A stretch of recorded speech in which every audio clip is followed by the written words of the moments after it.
of the Prophet ﷺ in being humble towards others. Allah is telling us in the ayat, you have to be like a wali hamim to an enemy. We can't even be that way with each other. We start beating each other over the head with evidences and daleel when we disagree with each other. Come on.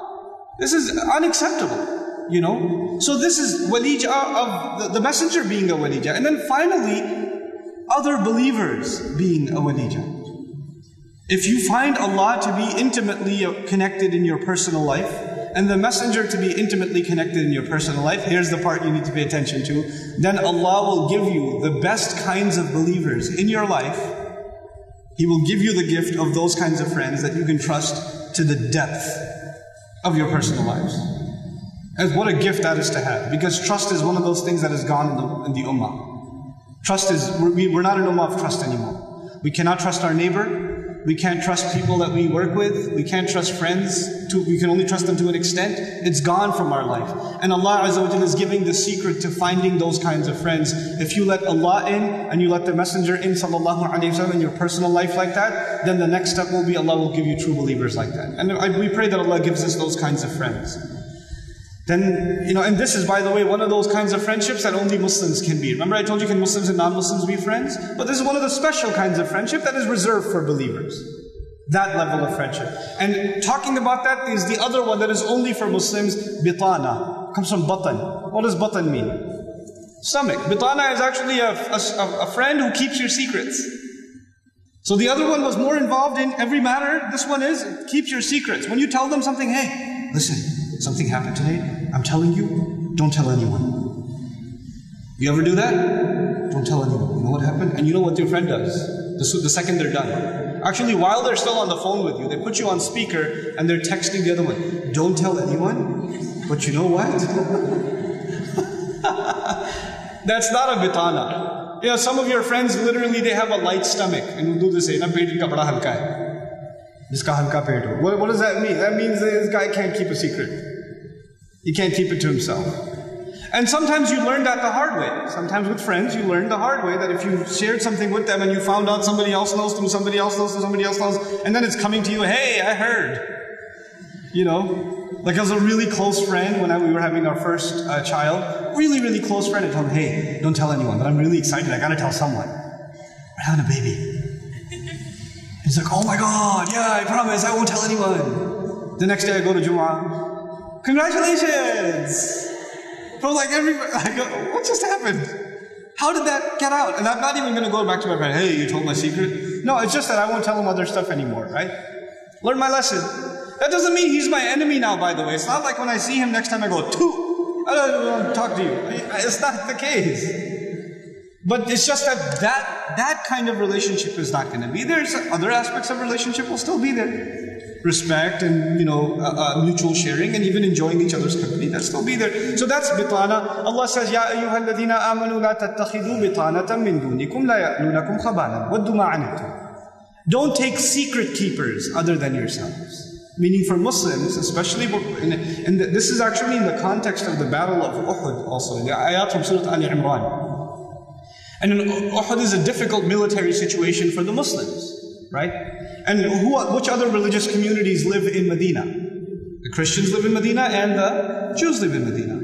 And some of them, we don't know who, but some of them, it's known, are cooperating with the mushrikun. That's the situation. So in that context, Allah said, look, don't tell your secrets to your Jewish and Christian friends, because you don't know who can spy in the state of war. You don't know who can spy on who. Right? So just watch it. Just be careful. Because a lot of them, لَا يَأْلُونَكُمْ خَبَالًا وَدُّ مَا عَنِتُّمْ. They're not going to leave any stone unturned, and they want the things that will harm you. And Allah is not talking about all of them, He's talking about the ones that have that propensity. They have that potential to harm you like that. So, just be on the careful side. Just be on the careful side in that context. Now, to me personally, Allahu Ta'ala A'lam, what I find the most convincing in these ayat is if you look at context first. In the context, what we're finding is a state of war and a tense situation where there's a lot of intelligence leaking can cause lives, right? So you might think you just casually talked about, yeah, we met the Prophet today, ﷺ, at this one's house. That's like not a big deal. But you know what? It might be a big deal for someone trying to assassinate the messenger. or trying to attack the Muslims or something like that, right? So it could be casual to you and a big deal to somebody else. And it may even be that the non-Muslim you share the secret with doesn't intend you harm, but through him somebody finds out who does intend you harm. So it can perpetuate like that, right? So keep your close secrets to the closest among you. That's the idea. لا يألونكم خبالا. And some of our ulama even talked about don't, even among Muslims, generally among Muslims, don't share all of your secrets. And since I'm on this subject, just a side advice to all of you, those of you that are married especially, don't talk about your marriage problems to just anybody. Don't do that. Don't do that. Don't like email 10 shuyukh your marriage problems. It's wrong. It's not right of you to do that. Hunna libasun lakum wa antum libasun lahunna. You may be frustrated with your husband or your wife and you want to resolve the situation. The best thing to do is find someone personally that you can trust, a leader in the community, an imam, a scholar, somebody else, a counselor even, and talk to them privately about it and make sure they're going to keep it confidential and deal with it that way. Don't like Facebook your problems and don't post your problems publicly. It's not right to do that. And the only people who will be harmed by that is yourself. People will have no respect for you because these are very private things. And sometimes these things when you share with others, people will say, what kind of husband is this? He's talking about his wife like that. What kind of wife is this talking about her husband like that? And you think people are going to sympathize with you, but people are also going to say, how can you talk like this? And there's always the other side, right? There's always the other side. So I can understand that some of you are in very difficult family situations and friendship situations, and you need to talk to somebody, but don't make a public spectacle out of it, inshallah ta'ala. So that's bitana. Now the bad side, two bad kinds of friends I want to talk to you about. That are also mentioned in the Quran. The first of them is khadul.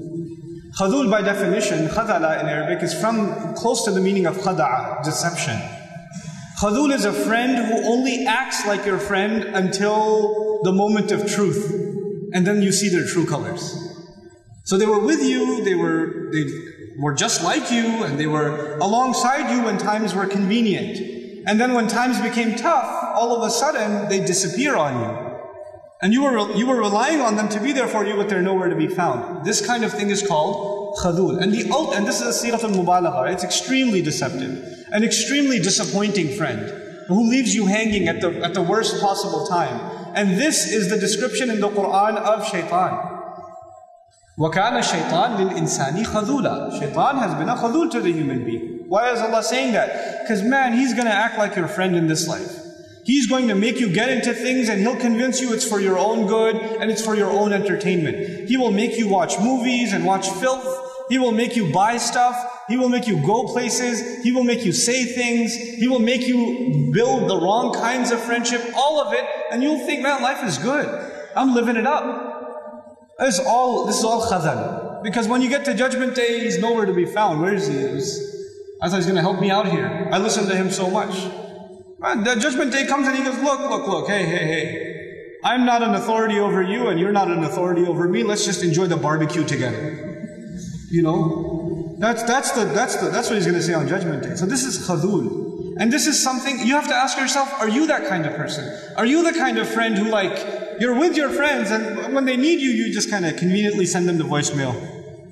Oh, you called? Oh, I didn't even know. Yeah, you knew. You knew, but you just, you're like khuduling it right now. That's what you're doing. Don't be that kind of friend. Don't be that kind of person. If you're going to be friends with someone, be a reliable person. Reliability is an important quality in friendship. And not having reliability is one of the easiest ways to lose friends. Some people, you're lucky to have them as friends. You're really fortunate to have certain friends. You don't want to mess that up because of your irresponsibility. Because you weren't, doing your part, subhanAllah. Now the one that's tough to talk about. Khadan. Khadan is actually a friend that you are attracted to. Boyfriend, girlfriend. That's khadan. A friend that you have the possibility of being attracted to. The thought might have crossed your mind. Now you cannot prove for somebody that the thought has crossed their mind. But we were just friends on Facebook. We just talk sometimes. He's just doing da'wah to me. I've heard all of it. I'm from the US. And it's not like it ain't happening here. I'm not blind. Okay? I'm really happy to be in a Muslim country, but I'm not blind. This stuff is going on. And you know what? Allah Azza wa Jal talks about this in the Quran directly. It's pretty cool that He does. Like you would think Quran only talks about really sacred things. And it doesn't talk about, like boyfriends and girlfriends, but it does. It does. When the ayat of marriage come up, Allah Azza wa Jal says, مُحْصَنَاتٍ غَيْرَ مُصَافِحَاتٍ وَلَا مُتَّخِذَاتِ أَخْدَانٍ. That when the women that should be qualified to get married, the kind of women men should try to marry are women that are muhsanat. You're bringing them into the protection of your family. You want to start a family with them. That's the first thing you look for in a girl when you want to get married. Is this the girl I want to have a family with? Would she be a good mother? Is she good to her own mother? Is she a good child herself? Does she have family qualities herself that she would be a good family? If you are rebelling against your parents and he's rebelling against his parents and you want to get married and all of that, well, you know what? It sounds like an Indian movie for a while, but eventually you know what's going to happen. You are going to have the most miserable life because you don't have the fundamental values of what it means to be in a family. What it means to be in a family. What it means to have loyalty to people that have raised you, that have taken care of you. You have this fluffy, stupid idea of what love means. First of all, stop watching Indian movies, for God's sake. Stop. Please. How many times can you watch people running around a tree? Enough. And it's gotten filthier and filthier and filthier. My God. I went to a restaurant not too long ago with my children in Seattle. Halal restaurant. We looked it up and it was a halal restaurant. So we went. And they're just, halal restaurant, for their entertainment, they got like Bollywood on. I literally had to turn my children around and myself turn around and, because it's so filthy. It's so disgusting. Like, how can that play in your homes? How can you have mothers and daughters and sisters and wives in your homes and have that in your home? That's disgusting. Stop it. It's not acceptable by any stretch of the imagination. You're destroying your families by doing this. What you allow to, these are friends you've made, these digital friends you've made that you're watching all the time. SubhanAllah. The harm they have. So, coming back to akhdan though, what does it mean? وَلَا مُتَّخِذَاتِ أَخْدَانٍ. First of all, look for a wife that is going to start a family with you, that will be in the protection of the fort of your home. And then, غَيْرَ مُصَافِحَاتٍ. That you're not just there to get your lust out of the way. You don't just think she's cute and that's it. I want to marry her, she's so beautiful. I can't stop thinking about her. You don't know how many of those emails I get. Oh my God, I have so much fun reading them too. Brother, there's this sister, I was giving her da'wah, I want to marry her. No, you weren't giving her da'wah to Islam, first of all. That's a different kind of da'wah you were doing, my friend. And let's be real. And then you want to marry her. Have you talked to your parents? No. They would kill me. Have you talked to her parents? No, astaghfirullah. I was like, then go to the store and buy yourself a baby bottle and suck on it. You're a baby, you can't talk to your parents, can't talk to her parents, then you're not a man. When you become a man, call me back. Until then, sit in a corner and cry. Come on. These relationships that you think are so awesome. And you know why? And I'll fill you in a little. I'll fill you in, especially the teenagers in the audience. And the young people in the audience who kind of just recently kind of shot an email and somebody emailed them back and a little Facebook thing happened and a little wink and a little hee there in the playground, even though it's a separate school. But in recess you saw each other like hee and hee. Like a little bit of that happened. Let me just fill you in a little. All of this is a product of low self-esteem. You think you're ugly. So if a guy thinks you're cute, you're like, really? I'm beautiful? You have low self-esteem. You think nobody's going to like you, nobody's going to want to marry you, and all of that stuff. And on the other hand, the guy, we don't have good friendships and good relationships, so we're looking for something. And most of the guys, I don't have to tell you what's going on in your head. You and I have ijma' on this issue. The things that go on in our head. There's no reason for me to explain all of that to you. But just because you have raging hormones, and you're like daydreaming about girls and things like that, it doesn't mean that you're in love. It just means that you haven't controlled your temptations yet. And you're ruining somebody's life. You're ruining an entire family. Do you realize what you're doing? And you call it love? You tell me if she was like 50 pounds fatter, you still be in love? Because she's the same person, same ruh inside her jasad, right?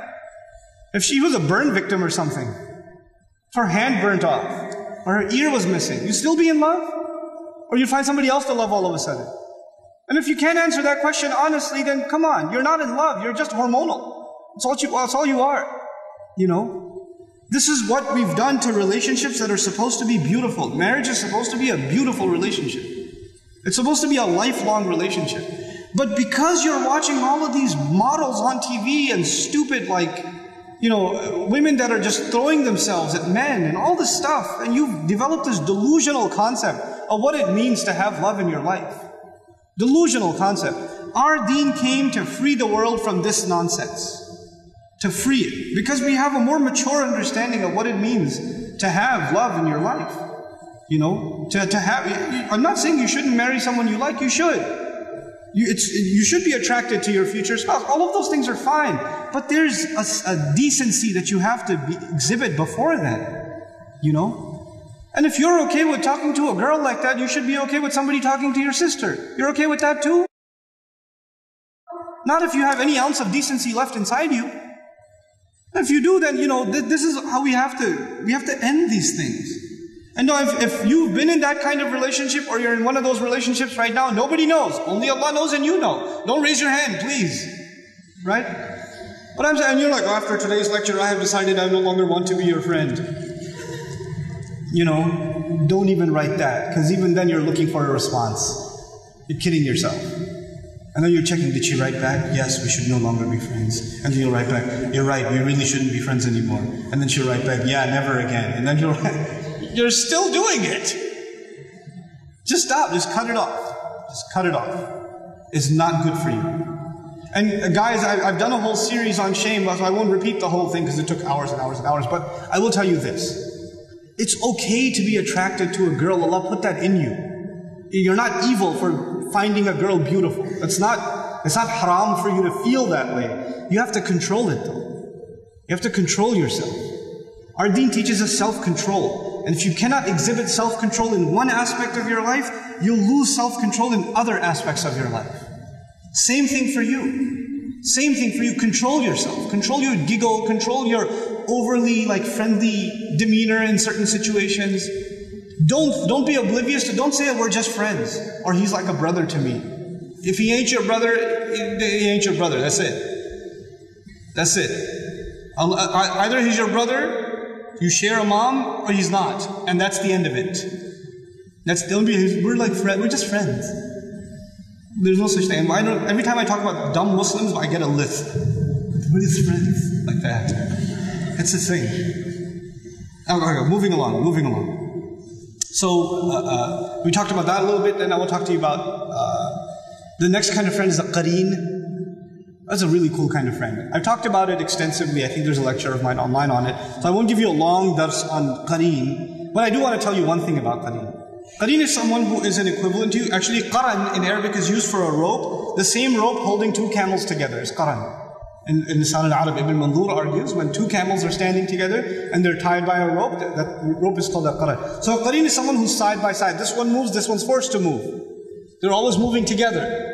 So the friend of yours that you're always hanging out with, you're always on the phone with them, you're always on their Facebook, they're always on your Facebook, they're always tweeting to you, you're tweeting to them, you're calling them, they're calling you, you're going out, you're like, hey, you want to come? They're going out, they call you, hey, you want to come? You're always with them. This is a qareen. And you have a lot in common too. Qareen is someone you have a lot in common with.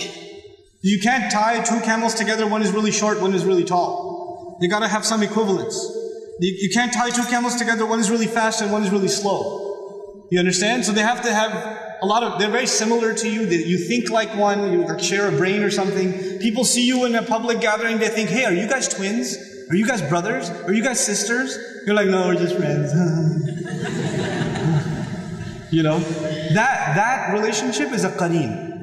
That's a qareen. Now you can have a good qareen and you can have a really bad qareen too. You can have a bad qareen too. The ayat in the Quran, about Jannah, The guy who made it to Jannah and said, Inni kana li qareen. I used to have a qareen. I used to have a friend in college. I used to have a friend in high school. We always hung out together. We did everything together, man. Everything. You know, I don't see him in Jannah. And then he finds out he's in Jahannam.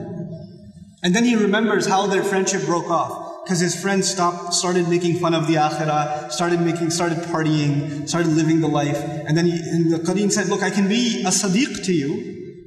I can be a sadiq to you. I can be true to you. I can be concerned about you. I can even be a sahib to you. I can no longer be a qareen for you. I can't be with you in everything. You're going to the party, you're doing drugs, you're drinking alcohol, you're womanizing, you're watching filth on the internet, you're doing all this stuff. I can't be a part of that. But I still care about you. And I'm still going to try to stay in touch. And next time I go eat some pizza, I'll still invite you. Because I'm not giving up on you. But I can't be a qareen anymore. You see the nuances of friendship? Right? So he says, literally, I thank God I didn't stick with you. You know, you almost threw me off the cliff. In kitta la turdeen. You almost threw me off a cliff. If I stuck with you, you would have eventually convinced me to do the kinds of haram and evil things that you do. It would have been inevitable. And what we're learning therefore is the people of Jannah. Listen to this carefully. The people of Jannah were almost people of hellfire. There's some people in Jannah that were almost in hellfire, and the only difference was they gave up certain friends in a certain way. They gave up certain kinds of company. Their sincerity remained, but they said this friendship, this always being together is not worth it with this one person. It's not working. This is not good. It's making me a worse person.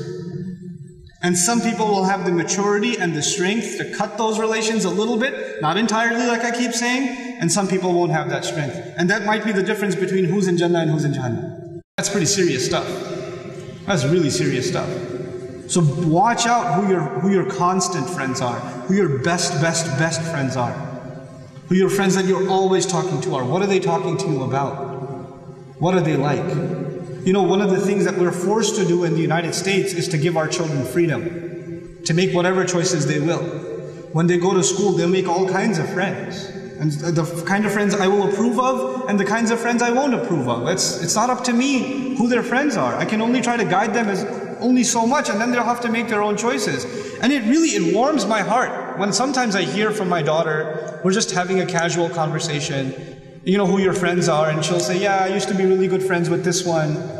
And I can't say the names because I know their names, and now it's going to be on records, I can't say them. I used to be friends, you know, with this one. I'll make up a name. Okay, Kulthum. Okay. I was friends with Kulthum, but you know, this year, I'm not friends with her. We don't talk too much. And I said, why not? Well, she got a little weird. Well, tell me, what's weird? She keeps talking about boys. She keeps doing that. I just find it weird. I was like, yeah, it is weird. And leave it at that. So I want her to be able to have that maturity and that confidence that she can talk to me. If I yell at her, I'll go, boys, hey. Let me call the principal right now. It's not going to work. You know, you can't clamp down on those things. You have to enable children and youth to be able to make mature choices themselves. You know, until we've given them that kind of maturity, then we're going to keep telling them this is haram, this is haram, this is haram. They're still going to keep doing it. Empowering people with choice. So this is a little bit about qareen. And now, towards the end, I just have a couple of things left to share with you. And the first of them is the two best kinds of friends mentioned in the Quran. From what I can study, the best kinds of friends you can have, and therefore the best kinds of friends you can be. One of them is Khalil, and the other is Rafiq, in the Quranic sense. These two terms are two of the most beautiful describing friendship in the Quran. So let's start with Khulla. Khulla is used in the Quran, for example, وَاتَّقُوا يَوْمًا لَا بَيْعٌ فِيهِ, you know, وَلَا خُلَّةٌ وَلَا شَفَاعَةٌ لَا تَجْزِي نَفْسٌ عَنْ نَفْسٍ شَيْئًا وَلَا بَيْعٌ فِيهِ وَلَا خُلَّةٌ وَلَا شَفَاعَةٌ. Fear a day, be cautious of a day where you're not going to be able to, nobody will benefit anybody else, nobody will pay off anybody else's debts. You will not have any sales that day. You will not have any friendship that day. That kind of friendship, khulla. Another word like a dharf that comes from khulla is khilal, when something goes through something. Linguists argue that khulla or a khalil is someone whose friendship penetrates deep into your heart. You have a deep-seated love for a friend that you care about and miss so much when you're not with them. That's a khalil. Like you're always thinking about them. And you wish you were back with them. That kind of friend. And that's again a rare kind of friendship, right? And this is the kind of friendship Allah Azza wa Jal had with Ibrahim alayhi salam. وَاتَّخَذَ اللَّهُ إِبْرَاهِيمَ خَلِيلًا. He was a Khalil to Ibrahim alayhi salam. And then also in the Quran, Allah Azza wa Jal says, الْأَخِلَّاءُ يَوْمَئِذٍ بَعْضُهُمْ لِبَعْضٍ عَدُوٌّ. That friends, those kinds of really close friends that had so much love for each other, Judgment Day comes and they are enemies to each other. They are enemies to each other. إِلَّا الْمُتَّقِينَ. Except, the only exception is al-muttaqeen. And those of you that are Nahu students, you have al-akhillau marfu'. It's akhillau with a dhamma. And إِلَّا الْمُتَّقِينَ is mansoob. It's called istithna mufarragh. It's a very strong form of istithna in the Arabic language, exception. Meaning the only possible exception to that is people who protected themselves. Meaning protected themselves from making the wrong kinds of friends.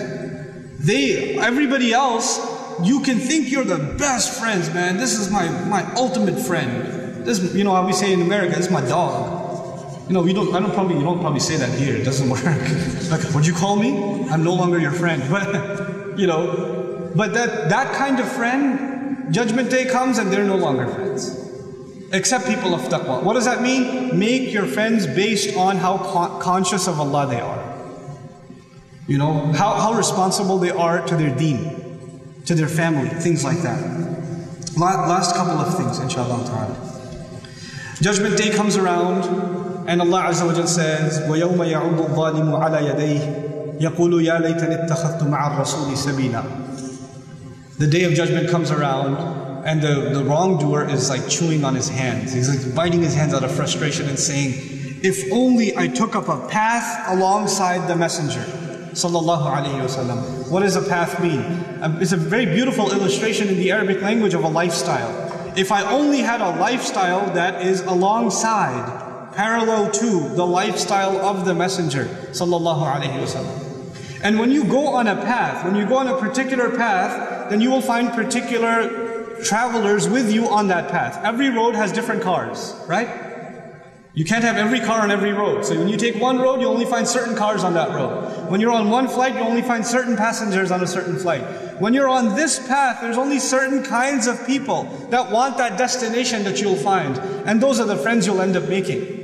This is a really powerful lesson in Quran, because the next ayah is about Ya waylata laytani lam attakhidh fulanan khalila. I don't even know that if there's another ayah in the Quran that has more hasra in it than this one. Ya waylata, and then waylata, not waylati. Waylata, this is done for exaggerated hasra. It's mubalagha and hasra. And then laytani, on top of that more hasra. And I keep saying the word hasra, it means regret. This ayah of the Quran, possibly the most regret anywhere in the Quran. The ayah filled with the most regret is about what? I wish I didn't take this guy as a friend. Lam attakhidh fulanan khalila. I wish I didn't take. And literally it says, I wish I didn't take so-and-so as a friend. And a khalil, I told you, is someone you have deep-seated love for. And if you have so much love for them, you would know their name, right? You would know their name. But Judgment Day comes and you have so much regret and so much hate, that hate fills your heart so much, you can't even remember their name. They're just a fulan to you. Lam attakhidh fulanan khalila. That's the regret this person has. The wisdom in these ayat, I can't possibly talk about all of the things in the ayat, but just one thing I want to highlight. When you play a certain sport, you will make friends that also play that sport. You're going to go to the playground, you're going to find other people playing that sport, you'll make friends with them. When you play a certain video game, you'll find other people playing the same video game, you'll make friends with them. You understand? We make friends based on proximity, especially around our interests. People that are interested in the same things that we are, we end up making closer and closer friends with, and the bond strengthens. Right? You're on the same team every time, you cooperate with each other in and off the playground, and you just kind of develop a bond. That's why teammates are really close friends. Right? Or cadets in military school are really close friends, because they do all the exercises together and they develop a bond together. Right?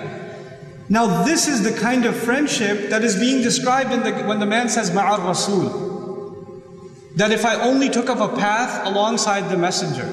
If you are really into something for the sake of Allah, you join an organization, you help a project that is trying to do something to help society, that's doing something to help people, that's doing something to teach people deen, some good project. It doesn't necessarily have to be a da'wah project. It could be something that's just, it's good for the Bahraini people, for example.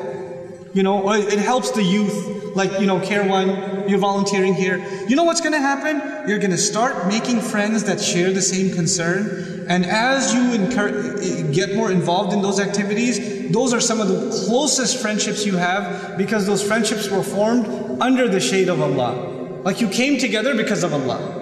You came together because you want to be part of the legacy of the Messenger, sallallahu alaihi wasallam, and then these friendships are formed. Some of the best friends, like, you know, when I teach in the United States at the DREAM program, the 9-month program, the Arabic program, one of the biggest advantages, more than the Arabic education, the biggest gifts the students leave with is each other. These are people that come from different states, sometimes even different countries, 30 brothers, 30 sisters, and they're spending 9 months together, almost living together. I mean, they see each other more than they see even their families, right? 5-6 hours a day they spend with each other.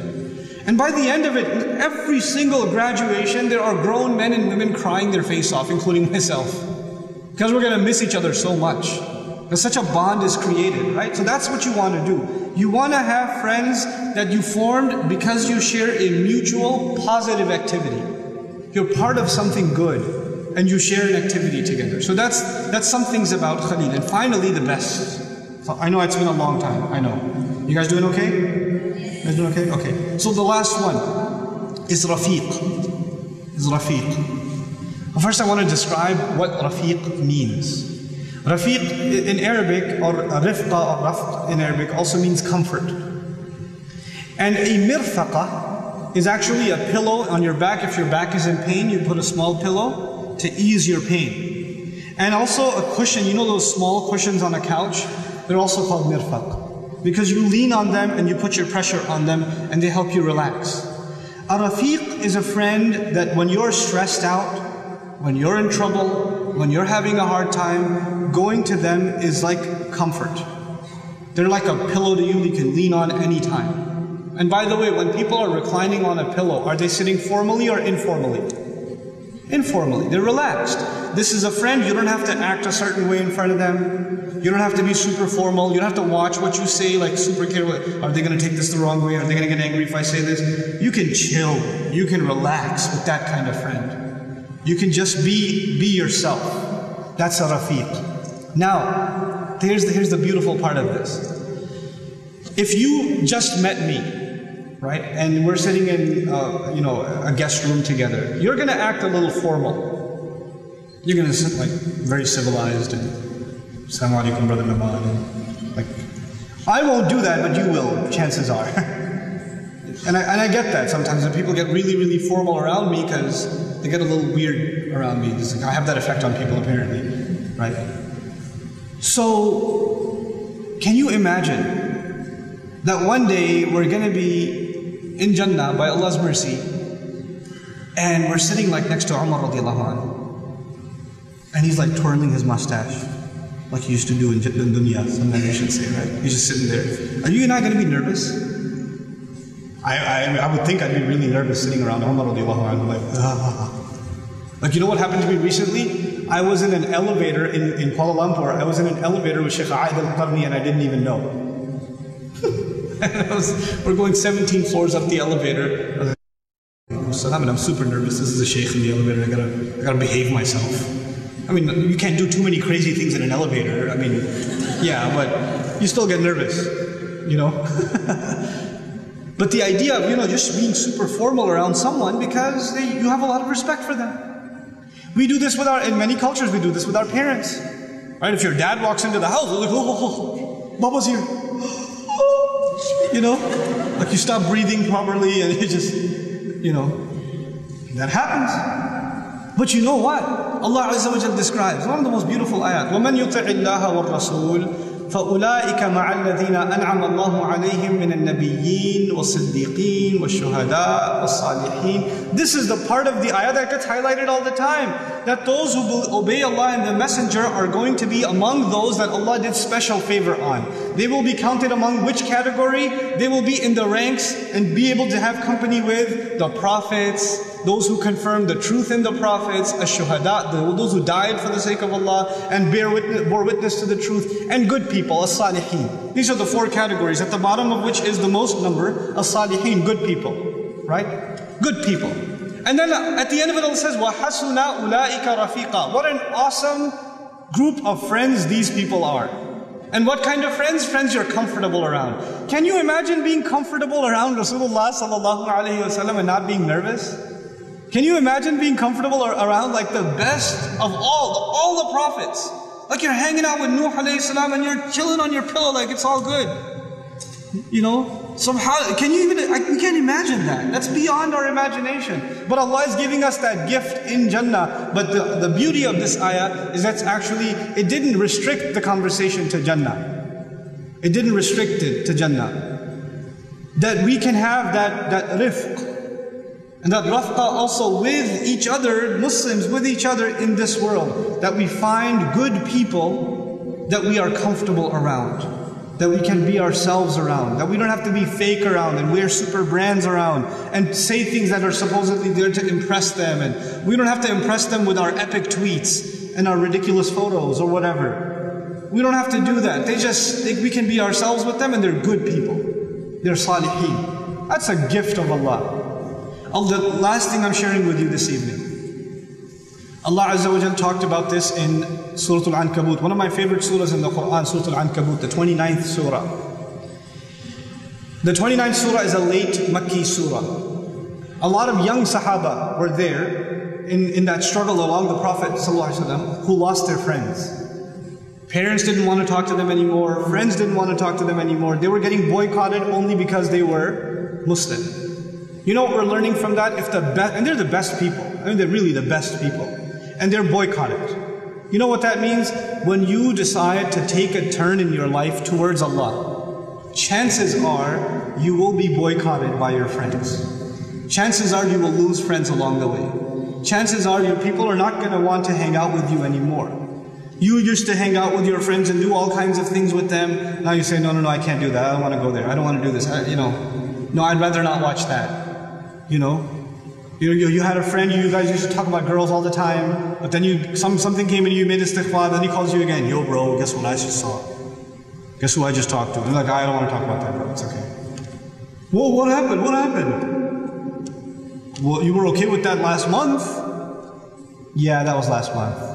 I'm not like that anymore. Come on, really? And they're trying to reel you back in, right?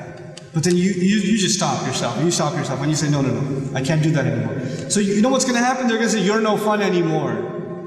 It's no fun hanging out with you anymore. And they'll cut you out. Again, you don't give up on them, but they will. They have no reason to not give up on you. They'll give up on you. And that they can make you really depressed. You can feel like, ever since I started getting more serious about Allah's deen, I started losing friends. And friends are a big part of life. It's a really valuable thing to have in life, right? What are we going to do without our friends? So what does Allah say as a consolation to these Sahaba who are losing friends? Who are even losing family in some cases. Their parents are giving up on them. Like Sa'ad ibn Abi Waqqas radiallahu ta'ala, right? What does Allah say to them? He says, وَالَّذِينَ آمَنُوا وَعَمِلُوا الصَّالِحَاتِ لَنُدْخِلَنَّهُمْ فِي الصَّالِحِينَ. People who have iman, people who do good things, I will absolutely enter them, I will inject them, absolutely, no doubt about it, into the company of the righteous. The ayah before I told you will be, one of the gifts of Allah is that you will find friends that you are comfortable with that are righteous. But then you say to yourself, well, how am I going to get those friends? In this ayah Allah tells us, look, you lost friends, I see that. You're isolated, you've been boycotted, I see that. You continue to believe in me and do the right thing and you watch. I will put you in the middle of really good people.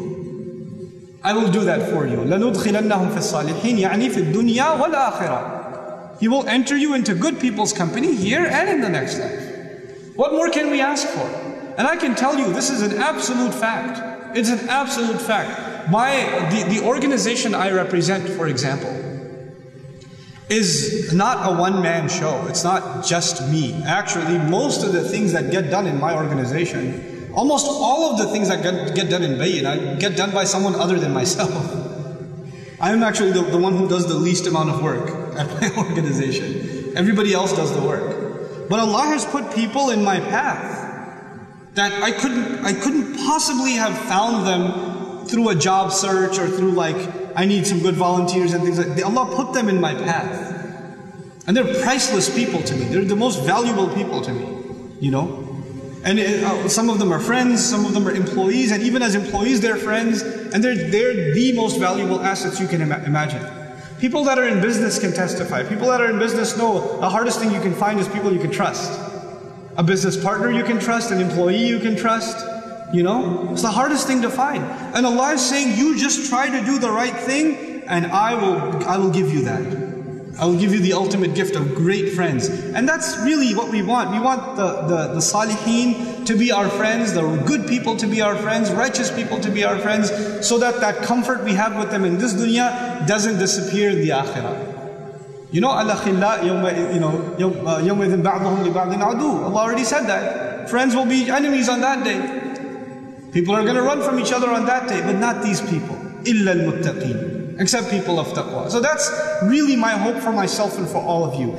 Be on the lookout for good friends, but more than that, you be the good friend yourself. You be a source of good influence. Don't be a consumer, nobody's good friends with me, therefore I'm messed up. Well, why aren't you yourself a source of goodness? Why aren't you leading the way? Why aren't you the first to say, no, I'm not impressed by the hype. You know, I'm going to be who I am. I'm comfortable with who I am. I don't have to fake it and try to be someone I'm not, you know. And especially to the girls, I'm telling you, and I'm done with this talk, but the younger girls in the audience and the young sisters that I have, one of the crises that we have in the US, and I think it's all over the world, is self-esteem for Muslim women. Self-esteem for Muslim women. You know, you have non-Muslims that can dress however they want, and we have restrictions on how you can dress. And you feel like, well, I have to look ugly and they get to look so beautiful. And some girls feel that way. And why do I have to wear this thing? You know? Or why am I so short? And why am I so fat? Or why am I so skinny? Or why am I so this? Or why are my eyes so far apart? Why is my nose so big? Why are my teeth not aligned? Why you're so overly conscious of yourself? Why is there this dot on my cheek over here? If you stretch it so much, you might see it. Oh, it's so ugly. And you're like looking at it for 35 minutes in the mirror. You know, you have to find comfort with yourself. You have to be comfortable with who you are. This is really important, you know. And don't wish for what somebody has. وَلَا تَتَمَنَّوْا مَا فَضَّلَ اللَّهُ بِهِ بَعْضَكُمْ عَلَى بَعْضٍ لِلرِّجَالِ نَصِيبٌ مِّمَّا اكْتَسَبُوا وَلِلنِّسَاءِ نَصِيبٌ مِّمَّا اكْتَسَبْنَا وَاسْأَلُوا اللَّهَ مِنْ فَضْلِهِ. So beautiful. Don't wish for what other people have. Oh, I wish I was as tall as this one. I wish I was as wealthy as that one. I wish I had those clothes. I wish I looked like that. I wish. No, actually Allah made you awesome. That's it. It's good enough. And the parents that are in the audience, it is your absolute responsibility, especially to your daughters, to compliment them. It's not wrong of you to tell them they're beautiful. You should tell them they're beautiful. Because if they don't hear that from you, they're going to look to hear that from somebody else. Dummy. Do it yourself. You have to do that, you know. Our girls have low self-esteem because nobody validates them. Nobody tells, especially the fathers, especially, not the mothers. Mothers love anyway, you know. The fathers, you have to go out of your way to compliment your daughters. And stop having the attitude that nothing they do is good enough. Stop talking down to them. It's killing them. It's killing them. In our deen, we always talk about the rights of the parents, and they have rights, but they have responsibilities too, you know. This is why they'll end up in, bad kinds of relationships if we don't do that, if we don't take care of this scenario. So these are just a few things I wanted to share with you about friendship. I pray that this discussion was of some benefit to all of you, inshallah ta'ala. I'm first of all really, really honored to be here. And tomorrow, I'm giving you a heads up right now. Tomorrow's talk is going to be a lot different from today's. You know why? Because I'm not going to be sitting at a table. I can't see everyone. So I'm going to be walking around. I prefer doing that because it's scarier for you, because you never know if I'll pick on you and stuff.